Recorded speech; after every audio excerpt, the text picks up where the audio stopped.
everyone, I'm Dead Knight and this is In It to Win It. Today I'm happy to announce my first video ever going over a deck that is just fully a meme deck. So Season 89 United in Stormwind set is here, and the meme potential is strong here with a new legendary card that was printed for Lady Prestor. So this is a 6/7 for 6 that battle cries to turn every minion in your deck into a dragon. So obviously, everyone's looking at this card and wanting to find out ways to use this card. Based on its cost and the fact that it doesn't affect anything that's in your hand, you're pretty much looking at meme status. It's going to be very difficult to have this win by itself like this at a consistent rate. But that's not going to stop deck builders from giving it a shot, and it didn't stop me. So what I decided to do with it was go for Warlock, because with Warlock you can combine with a couple of other different ways that you can make use of some of the same cards you'd want to use for Lady Prestor, and make it work with some other cards too. So the top contender for that is Disciplinarian Gandling. So this guy's been out for about a year now, came out in Skullman's Academy. He's a 3/6 for 4, and whenever you play a minion, you immediately destroy that minion and turn it into a 4/4. So I've seen a couple decks in Wild where you load your deck up with 0 mana cost minions, and then you play this guy and then just drop your hand into a bunch of 4/4s, and if you get enough of them out, you got a pretty devastating board. So when you compare the two cards, Gandling and Prestor, the same kind of cards in your deck you want for both. You want extremely inexpensive minions, because if you don't draw them and you get Prestor out, then those turn into really inexpensive dragons. So the dream is that you get dragons with extremely powerful battle cries that you play for nothing. So a 0 mana Alexstrasza, 8 damage to your opponent's face, or 1 mana Ysera, and put the 5 Emerald Dream cards into your hand. So that's what you're going for with Prestor. And if you draw Gandling first, then you play those same cards out and you turn them into 4/4s. So a great set of early turns is you get this Gandling out as soon as possible. You play a 0 mana minion, and then you raise Dead to get the 0 mana minion back and play it again. So raise Dead is going to feature in this deck, obviously, for that reason. And hopefully you can get an extremely overwhelming board state in the beginning of the game. And if you can't get that, then you've got Lady Prestor to get some surprise, extremely unpredictable but extremely powerful cheap dragons that can take over the game for you that way. So how does a meme deck win? So when you're building a meme deck, there's a couple things you have to keep in mind. Firstly, you have to live long enough to get to the meme. So if I was originally playing this with a bunch of really high statted cheap minions that that would deal me damage, and I was just dying before turn 6. So I had to rework it. That's why you're going to see touch of the Nathrezim in there. 1 mana, deal 2 damage, gain 4 life. That offsets some of your cards like Backfire, which you're going to need to draw those cards to get your meme and keep you alive while also controlling the board. So you got that.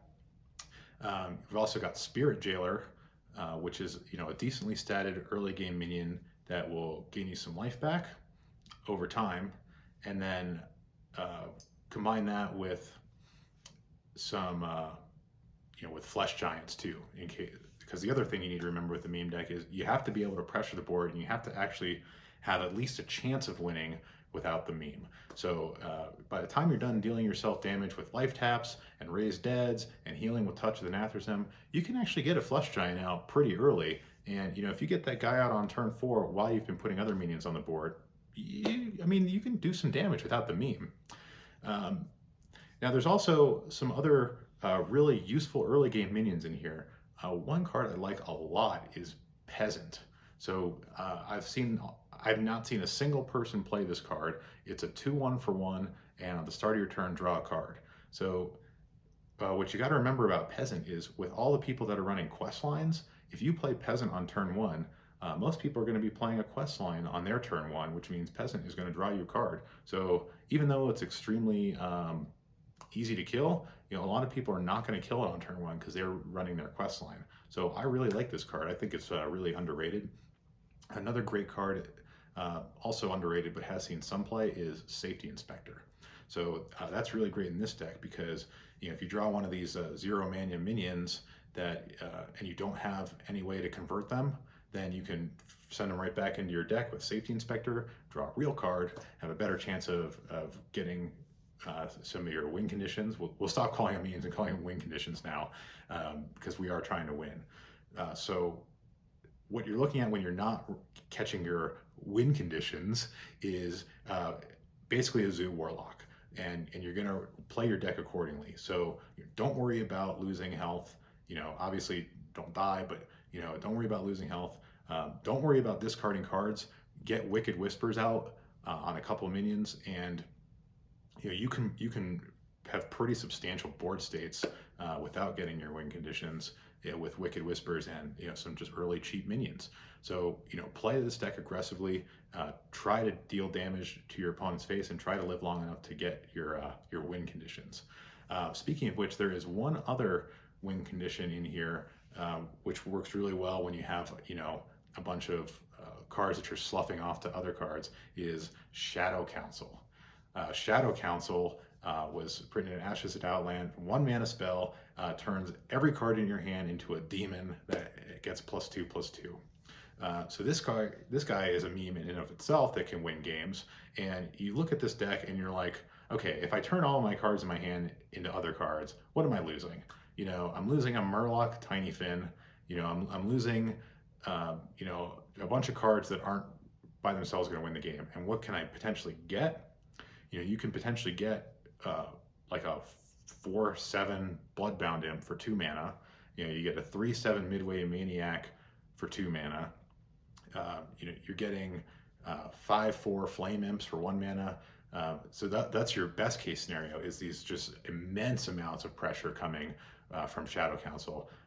You know, it's worse if you get the larger demons that are going to sit in your hand for a while, because, you know, then you're not pressuring the board, and your opponent's just going to, you know, execute their game plan and you're going to lose. So, you know, obviously it's random, but, you know, Shadow Council can win games. So there's no better time to play it in a deck like this when the cards themselves, most of the cards you're running are not going to win. So now you have basically 5 different cards that can transform your deck into an unstoppable machine, or you lose. So that's why it's a meme. But, you know, I've taken some time to actually kind of smooth this out, and, you know, I took plenty of losses tweaking the deck, but right now it's competitive. You know, I don't know if I'm at 50% win rate yet, which, if you can get a meme deck at 50% or better, then you're a master and you can really crush people's dreams. I don't know if I'm at 50% yet, but this can definitely win games and can definitely steal games with Gandling and with Shadow Council. Prestor, you know, it takes so long to set up, you know, 6 turns, and then you have to draw into it. So Prestor is actually the weakest of them, even though it was the inspiration. But, you know, the deck is so fun when it goes right. You know, you just want to imagine the look on people's faces when they lose to some of these cards.